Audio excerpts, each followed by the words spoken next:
and points there off to the west. So still opportunities here for some flooding and some stressed creeks and streams over the coming hours, and of course that will continue to be the case as you saw with the rain that continues in those communities, and of course making some improvements as we get into the afternoon. Here's some of those rainfall totals so far. Yes, these are impressive amounts. With the purples and the reds, that's where we start to see 4 to 5 inches of rain that has fallen here. And this really is in the last 24 hours or so. So zooming in, you see here Loudoun County, parts of Roane County, close to 5.5 inches of rain.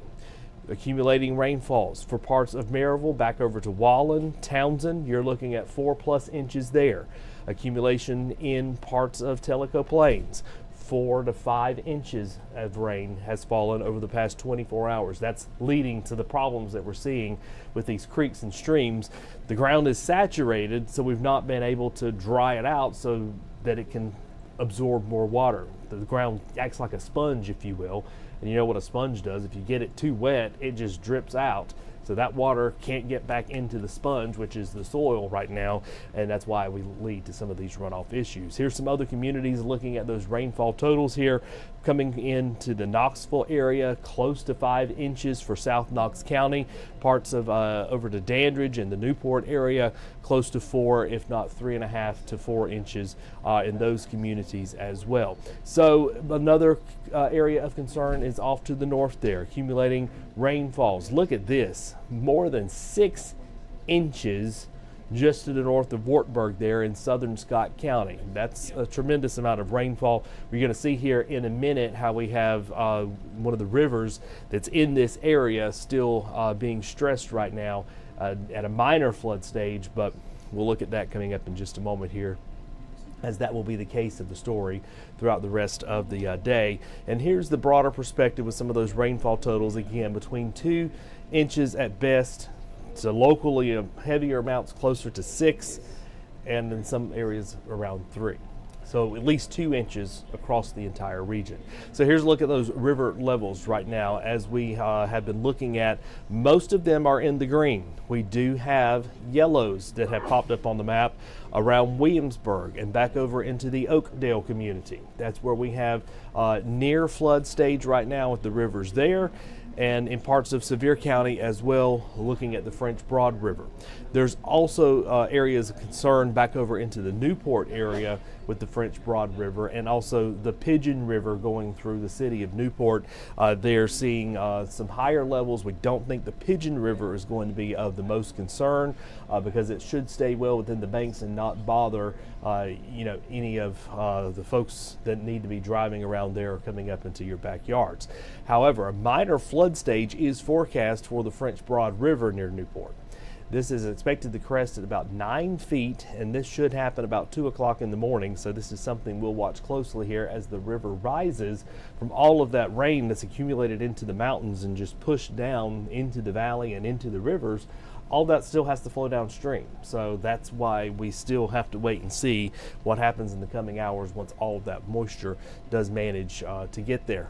Again, if you have standing water on the roadways, turn around, don't drown. It just takes 6 inches to carry an adult downstream, and only a few inches, about a foot, sweeps a small car down the road. So that shows you the power of water when it is moving in these situations. We'll take you through some of the pictures and videos that we have had come into the WVLT News Center. From campus today, JJ shared this lightning picture early this morning just before the sun came up, when that big blob of storms was pushing through much of the area. All of us seeing the lightning and the heavy rainfall. This is from yesterday's storms that came through Scott County. This is a power line that has come down thanks to the trees that come down, and that's going to be a concern as we get into the afternoon. The soil is wet. We have the trees roots that have been compromised, and we're going to be seeing winds increase. That means we could see some trees come down. We could see some limbs break off and then get into power lines, creating more problems here for the rest of us. So you might have seen some of the hail pictures from yesterday. Yes, these are large hailstones that have been falling from the sky here in Bean Station, and also we've seen it in the Rutledge community and over into the Cherokee Lake area as well. We're talking about golf ball size hail here. That shows you that that hailstone had been in the cloud for a really long time. What happens here is it just kind of gets caught in the winds, if you will, aloft, and as it continues to float around in the sky, in the air, it's accumulating moisture. The moisture is freezing, and then finally that's when it falls to the ground once it gets heavy enough and gravity takes a hold of it. So here's the winds we're expecting for the rest of the day on this Thursday. We expect to have a good 20 mile per hour breeze here for the afternoon, and gusting at times, if not 25 to 26 miles per hour. So that's the concern moving through the rest of the afternoon, that we'll have some of those tree limbs and trees knock over, getting into power lines. And you know that if it falls into your neighborhood and your neighborhood's the one without power, it is a inconvenient afternoon for you. So that's why we want you to be aware that there is the possibility for that to happen. So here's a look at the futurecast for the rest of this day. Here's 2 o'clock. Those showers I showed you down in McMinn County, in southern McMinn County, pushing over into Monroe, well, they're continuing to move on into western North Carolina. So we're just left with a few sprinkles here for the rest of our Thursday afternoon, and mostly cloudy skies. It's going to be dreary, but at least we don't have the intense heavy rainfall falling to add into those rain bucket totals. Here's 5 o'clock. We do have a few spotty to isolated showers that will fire up here into the coming hours. Not as widespread as we saw this morning or yesterday as the storms come through. In fact, by 10 o'clock tonight, we'll keep in the mix just a brief heavy downpour here and there, but most of us will manage to start to clear out just a little bit going on into our Friday. In fact, here's Friday morning. You see we've got some clouds and a few sprinkles that still will be around.